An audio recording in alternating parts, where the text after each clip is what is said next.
This is Njambiz. Welcome back to my channel. Welcome back to my channel. If you're new here, please click that subscribe button. Click that subscribe button.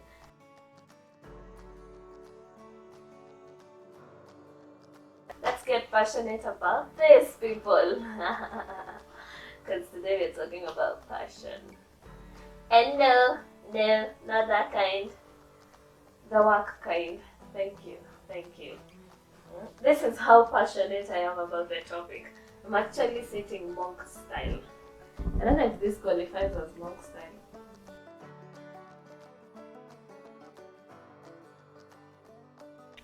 You tell me. Does it? But I've written down a couple of points because I don't want to forget anything. Okay, I can't forget everything. I don't want to forget anything because I get very rambly and bubbly. I tend to forget some things that I wanted to include in a video. So this time I've written down a few of the key things I want to make sure I mention. But today is we're not just talking about passion. We're gonna do a mini story time that will explain. It will all become clear. Stay tuned. Oh my god, I've talked too much already. Passion. What is it? I'm kinda losing daylight a bit, so I will try to move this along. Okay. I hope I'm centered. Am I centered? I hope I'm centered. These are the challenges of recording on your phone when you can't really see what you're recording, whether it's focused. I seriously need a camera. So, let's talk about passion. What is passion? Before we start finding it, what is it? I'll just read for you. Allow me to read for you a dictionary definition. Of course, there are many definitions, but this one works for what we are going to talk about. So the definition is, it is an intense desire or enthusiasm for something that is like zeal, love, eagerness, or you get it. Funny enough, there was a time I struggled with saying the word enthusiasm. I kid you not. So passion is focus. Passion is an intense desire or enthusiasm for something. In this case, we are talking about work, what you do for a daily, not necessarily what you do for a living, because you can follow your passion through your hobby. So I guess let's just talk about, call it work, but not necessarily work, because you can work and still follow your passion as a hobby. For example, if your passion is photography, you can be doing a full-time job in doing photography part-time. My 2 cents. But anyway, now that we know what passion is, I want to talk about finding passion.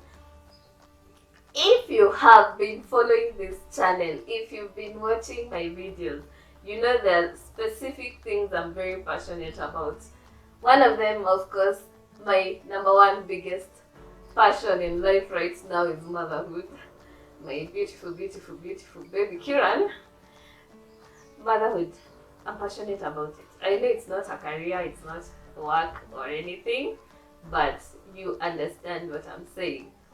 2, digital marketing. Digital marketing, and not just social media marketing, but the tech behind it, SEO, web development, because all these things work together for digital marketing, for online marketing. Your website markets you as much as your social medias market you, and so on. So everything to do with the digital platforms, having an online presence, that's digital marketing. Not just through social media, but all online platforms and mediums. I'm passionate about digital marketing, and I'm passionate about travel. It's just that I'm not able to do travel as much as I would want to, but I would love to be able to do it a lot more often. So travel, I am working on that one. I am really working on that one. Check out my travel video plugin right here, the last one I did, and you'll know what I'm talking about. Now check out the entire playlist. I have grouped my videos into digital marketing, travel, motherhood, and life. Actually, I have basically grouped my YouTube channel into my passions. Thank you. I hadn't even realized. Thank you. And now, of course, I have a new passion, which is doing YouTube videos, and I love it. I actually really enjoy this a lot. So those are the things I'm passionate about, and the reason we are talking about finding your passion, because sometimes it's more than one passion. It can be more than one. You can be passionate about several things. I don't know who told us we need to be limited to one thing. It is a bold new world. And then, oh my god, I hope this lighting isn't killing the vibe right now. It's not matching the vibe. The lighting isn't the best, but I hope we can still do this. We can still do this. Okay. So finding your passions. I wanted to talk about that. And like I said, this will be a mini story time. I want to tell you a bit of a mini story background so that you understand. It will become clear after the story so that you understand the journey to finding the passions that I have right now, the ones that I've mentioned, and still discovering more. So I wanted to give you a brief background history and take it all the way back, like really, really back. I hope it won't be too long of a video. So stick with me, man. Stick with me. You're gonna learn new stuff today about more. So my mini story time. Let me take you all the way back to primary school. Back when I was a wee little tiny thing, back to primary school. When I was in primary school, I was a very average student, and I mean like very average.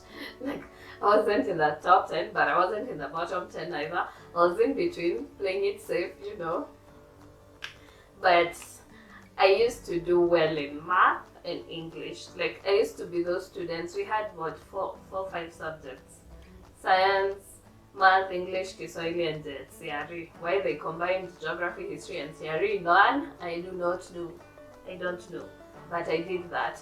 So I used to love mathematics. I used to love English. As long as I did well on the 2, I used to be happy, regardless of how poorly I performed in the other 3. But because I used to do well in those 2 and not so well in the other 3, I used to be average. And I also used to participate in cross-country running, in athletics. Yeah, I used to be a little fast bullet. I used to run in primary competitively, and I never came in anything other than number 1. Yes, thank you. I don't know what happened. But fast forward into high school, my grades went up. I discovered that I could actually be smart and not, because in primary I never used to have the interest to even read a book. Like I had zero interest in reading. So anything I used to put in the exam is what the teacher taught in class. I never used to do any extra reading. I didn't understand the concept of reading or revising when I was in primary without a teacher. That did not occur to me, that did not exist for me. And then when I was in high school, I started developing the reading culture, which is when I realized, I could do better than average. And I did for the most part of high school. And also in high school, I started writing. I developed an interest in writing short stories, poems. If you check my Facebook profile, actually, from way back in 2008, 2009, 2010, you'd find, I don't know if they're still there, back when Facebook used to have that feature of writing like notes. short poems. I used to write a lot of short poems. I don't know if they're still there because I never took them down. But I developed a passion for writing stories, short stories, fiction or otherwise. I would even write short. I actually blogged for a few years after in campus. I did blog. I used to write stories here and there, but not so consistently. And I stopped writing at some point. But I used to write, and then in campus, I was neither here nor there academically speaking. In primary I was average, in high school I was at the top. I used to do very well. I was actually index 1 at my school. I know. Anyway, I was index 1 at my school. So in high school when I finished, I did relatively well. Not the best I could have done, but relatively well. Because I developed a semi-reading culture, not fully reading, because I also never used to be a bookworm. I used to find it very hard to sit down and read a book during preps. I used to sleep a lot, and people would be pissed because I'm sleeping and still performing well. But I used to pay attention in class. I used to try and absorb as much as I could in the classroom because I didn't do a lot of extra reading on my own. I did, especially during exam time, but not a lot. And then in campus, I was neither here nor there, meaning there are units I did very well in, and there are some I really did poorly in. I started to discover that as much as I loved mathematics in high school and primary, campus math, calculus, whole new ball game. When your math does not include numbers, I'm out. Anyway, calculus and the rest were not easy, but I loved the units. I just loved, like psychology, mathematics, economics, macroeconomics. There are certain units I loved and I did very well in. There are some I didn't do very well in and I just didn't understand. So I was neither here nor there, so probably average maybe. But I used to wonder, for the better part of school, I used to wonder like what my talent was. You know, you can tell there are people who have very clear, defined talents. Someone can sing their lungs off and you're like, you got it, you got it. There's some who could dance like crazy, there's some who could do music, I mean musical instruments that is, there's some who could play ball, who could run. Like I used to be semi-fast, though in high school I didn't exactly continue with the athletics. I kind of let that go because I didn't want to be doing sports on sports day. I wanted to be relaxing and funky mode. So I didn't race in high school. And I used to wonder, what is my talent? Like, I could write, but it wasn't exceptional as such. It's not the kind you say, okay, this person is, wow, talented.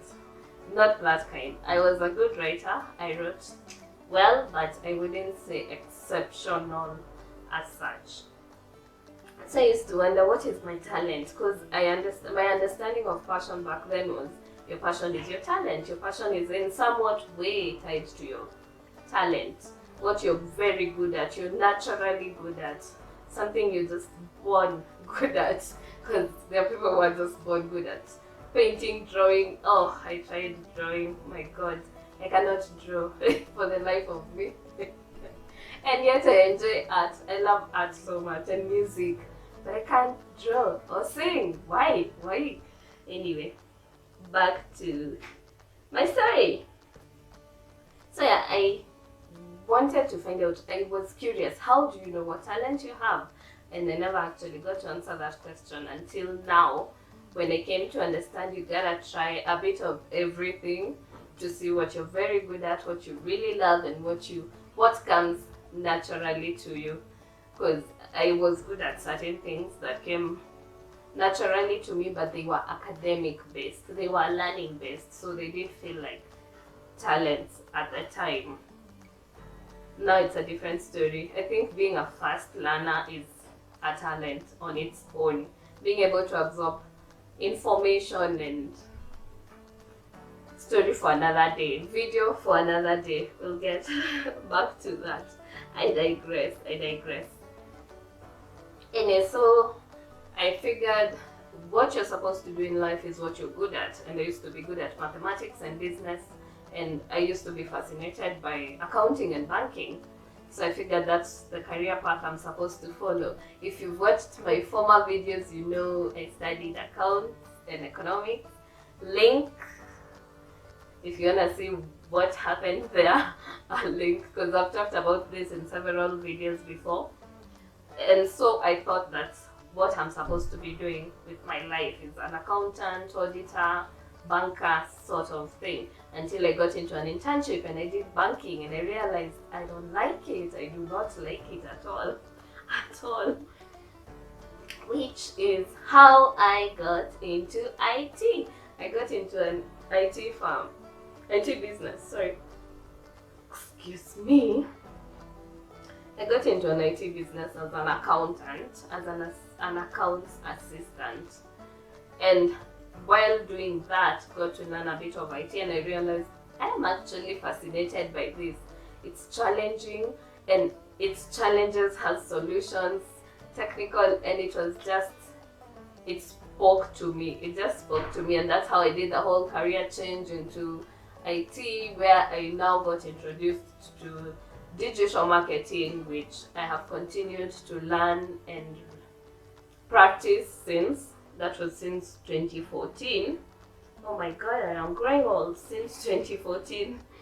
I keep referring here because I don't want to digress too much. So that's how I got into digital marketing, the IT bit, and all that. And I've talked about how I got into travel. Again, if you haven't watched my videos, check them out. So that's how I got into it, and that's how I discovered I really love these things. They make me happy. I love doing them. I love researching them. I love reading about them. I love practicing them. I just love this field, and that's how I realized I am passionate about it. And boom, is how I discovered my passion. But the moral of the story, I know you probably haven't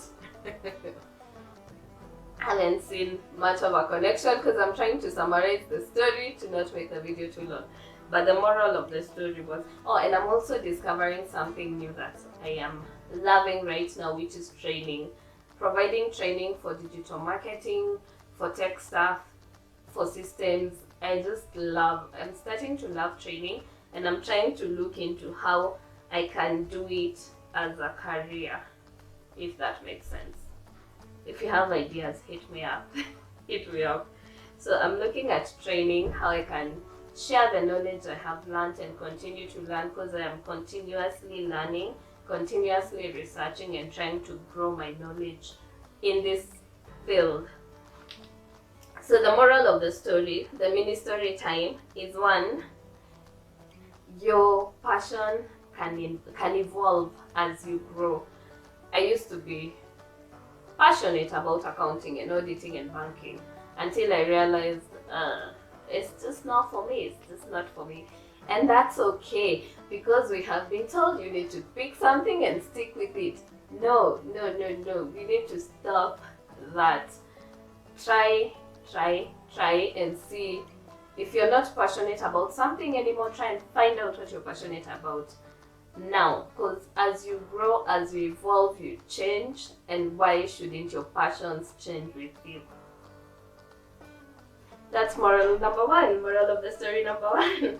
Moral of the story. Second moral of this story is you have to try different things to figure out what you're passionate about.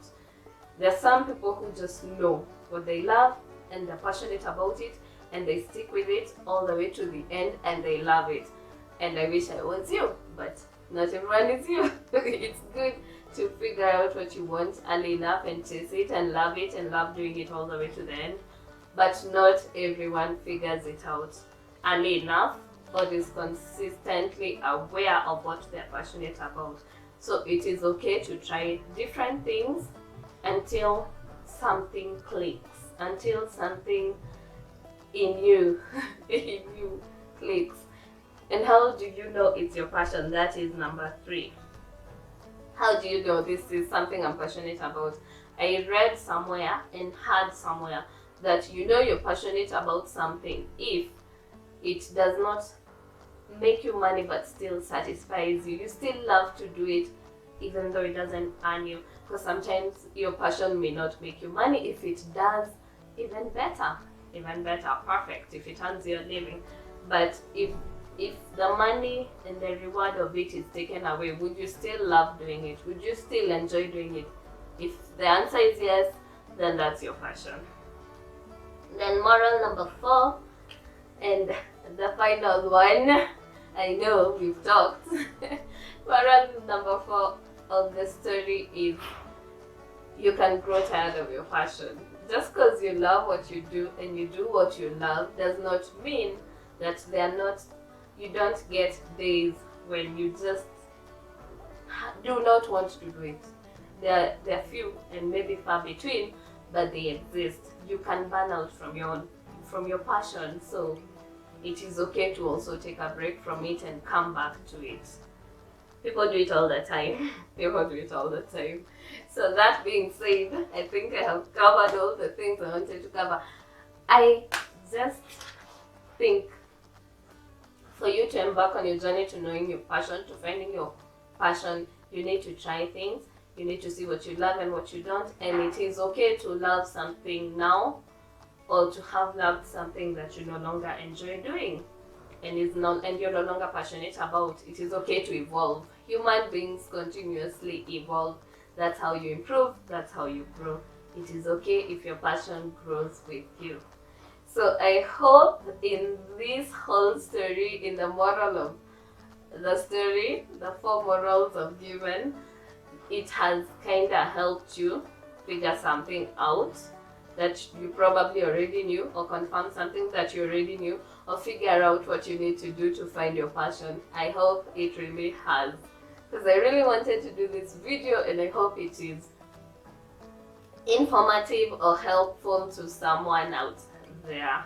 I just woke up with the urge to do this one. Kind of how YouTube is my passion. I just get things I want to talk about, things I'm passionate to talk about and share on this platform. Even if it helps just one person, we are happy. We are good. I hope you enjoyed this video. If you did, give it a thumbs up. Give it a big thumbs up if you enjoyed this video. Share it widely.